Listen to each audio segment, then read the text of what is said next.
couple of months for relations between Israelis and Palestinians, as well as between Jews and Arabs within Israel, against the backdrop of terror and violence. But there are still rays of hope on the coexistent front, especially in Israel's hospitals. Here's more from our Sarah Shalala, who visited the Sheba Medical Center. Let's take a look. Against the recent backdrop of conflict between Jews and Arabs in Israel and the West Bank, the divisions, the politics, the differences, very rarely those seep into these four walls at Sheba Hospital just east of Tel Aviv. I think the minute that people come into the borders of the hospital, all these boundaries, they come off. Lua is a resident physician here at the hospital's emergency department. She says on the job, medical workers and patients alike look beyond the religious and political differences. The focus is purely on the industry, on treatment, on patients, on solutions. When an Arab physician or Muslim physician comes in to check the patient, or the boundary that they have it outside of the hospital boundaries, it's been taken off, and they look at you only as their physician, that the main caregiver that they want to give them now, the primary care that they need.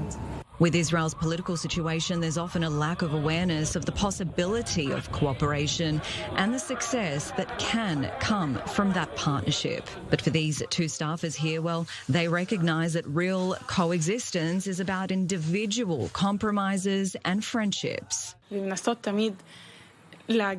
always try to say that it's okay. It's okay to be different. It's okay to be together. Something which, from my point of view, should be obvious. But sadly, it isn't. And I think that if there are still people in the world like me or Noah, it doesn't matter what will happen to the world. It will still be called a good world. Some say both Jews and Arabs are groomed by their respective societies with a lack of understanding at times towards the other, which sometimes leads to mischaracterizing the other. For Noah, though, who understands the power of planting deeper roots, she chooses to channel most of her energy into breaking down those walls and bridging that gap, both literally and metaphorically. I hold workshops on coexistence and on awareness of other cultures. Doctors, nurses, administrative people, they come, we give lectures, we let them do simulations among themselves with actors, and in this way they get into the shoes of the people from different cultures. It gets them to feel what other people feel. And that's not all. Noah's efforts are bringing about dialogue too between the communities at Sheba. I, for example, lecture on ultra-Orthodox culture, the community from which I come from. I'm an ultra-Orthodox woman, and I lecture on the community, its sensitivities, and the conflicts the ultra-Orthodox have here in the hospital. In general, I even give words the ultra-Orthodox use, and people come out and tell me it's the first time they heard about this culture in the first instance. So it's an effective tool. It has an influence and makes the patient's experience much, much better. Sheba is just the beginning, offering an example of the multifaceted positive impact that can come from the power of working together in the health industry. Well, I think the field of medicine throughout Israel and the entire world, hopefully, can serve as a great example to peace.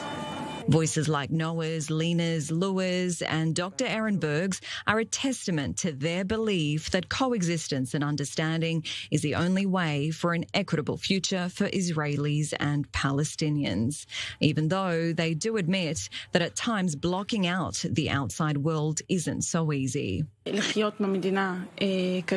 Living in such a country where everything that circulates, everything you see, has to do with politics, with religion, with differences, it's not simple. I think life here in Israel is very complex. You can't take what's happening outside, erase it, and come here to the hospital to do your work, so to speak. It's impossible. Lena also said that. The life in Israel accompanies us, especially her in the hospital. We get the wounded from terror attacks.